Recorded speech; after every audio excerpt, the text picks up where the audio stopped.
10th standard NCERT physicsல chapter light reflection and refraction topicல இருக்கக்கூடிய problem number 5 இந்த வீடியோல நம்ம பார்க்க போறோம்.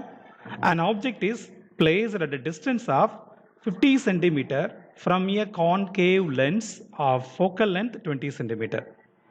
Find the nature and position of the image. சரி, இந்த ப்ராப்ளத்தில் ஒரு கான்கேவ் லென்ஸ் வந்து கொடுக்கப்பட்டிருக்கு. இந்த கான்கேவ் லென்ஸினுடைய ஆப்டிக்கல் சென்டர் ஓ. சரி, வேற என்ன கொடுத்துருக்குறாங்க அப்படின்னா ஏபின்றது ஆப்ஜெக்ட் எப்போதுமே லென்ஸுக்கு லெஃப்ட் சைடில் தான் இருக்கும். இந்த ஆப்ஜெக்டோடைய டிஸ்டன்ஸ் வந்து கொடுத்துருக்குறாங்க 50 centimetre. Object is placed at a distance of 50 centimetre from the concave lens. சரி, வேற என்ன கொடுத்துருக்குறாங்க அப்படின்னா ஃபோக்கல் லென்த் வந்து கொடுத்துருக்குறாங்க. Focal length 20 centimetre. இந்த ஃபோக்கல் லென்த்து கான்கேவ் லென்ஸுக்கு லெஃப்ட் சைடில் தான் இருக்கும். ஏன்னா கான்கேவ் லென்ஸினுடைய ஃபோக்கல் லென்த்து நெகட்டிவ். சரி, என்ன கேட்டிருக்காங்க அப்படின்னா நமக்கு position and nature of the image வந்து கேட்டிருக்காங்க.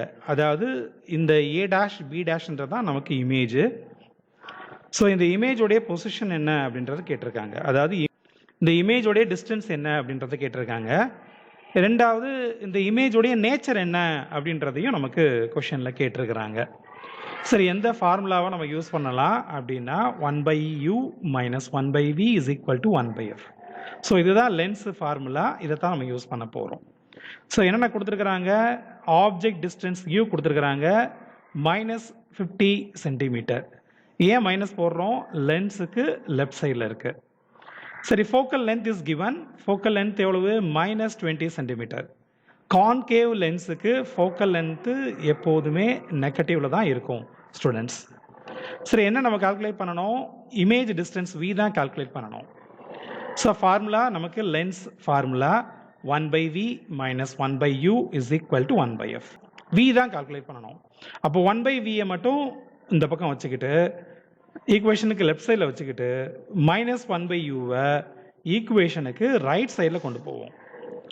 ஆல்ரெடி இங்கே 1/f இருக்கு. இந்த -1/u ஈக்குவேஷனுக்கு ரைட் சைடில் வந்துச்சு அப்படின்னா +1/uன்னு மாறிடும்.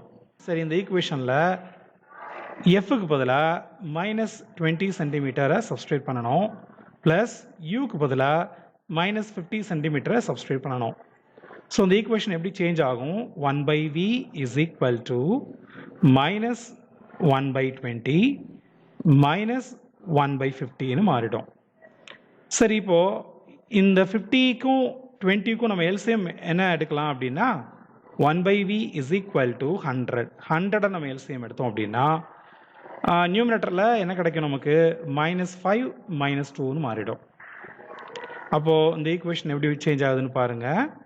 Therefore 1/v = -7/100. நமக்கு என்ன கால்குலேட் பண்ணணும், இமேஜ் டிஸ்டன்ஸ் v தான் கால்குலேட் பண்ணணும். ஸோ அப்போ இந்த ஈக்குவேஷனை அப்படி ரெசிப்ரோக்கல் கால்குலேட் பண்ணுவோம், அதாவது தலைகீழாக போடுவோம். அப்போது v = -100/7. அப்போது 100-ஐ 7ஆல் நம்ம டிவைட் பண்ணோம் அப்படின்னா நமக்கு 14.28 சென்டிமீட்டர்னு கிடைக்கும். ஸோ இப்போது இமேஜ் டிஸ்டன்ஸ் v = -14.28 சென்டிமீட்டர்னு கிடைக்கும். So the image is formed at a distance of 14.28 centimetre on the same side of the concave lens. ஏன் சேம் சைடுன்னு சொல்கிறோம், v வந்து நெகட்டிவில் கிடச்சிருக்கு. நெகட்டிவில் இருந்தாலே இந்த இமேஜ் எந்த சைடு தான் இருக்கணும், லெஃப்ட் சைடில் தான் இருக்கும். சரி, இந்த இமேஜ் எப்படி இருக்கும், வாட் இஸ் த நேச்சர் அப்படின்னா இது வந்து கண்டிப்பாக நமக்கு தெரியும், it is a virtual image. Position நம்ம கால்குலேட் பண்ணிட்டோம். இது என்லார்ஜ்டு இமேஜாகவும் மேக்னிஃபைடு இமேஜாகவும் இருக்கும். புரிஞ்சுக்கும்னு நினைக்கிறேன். ஏதாவது சந்தேகம் இருந்தது அப்படின்னா கமெண்ட் பாக்ஸில் மென்ஷன் பண்ணுங்கள் ஸ்டூடெண்ட்ஸ். தேங்க்யூ.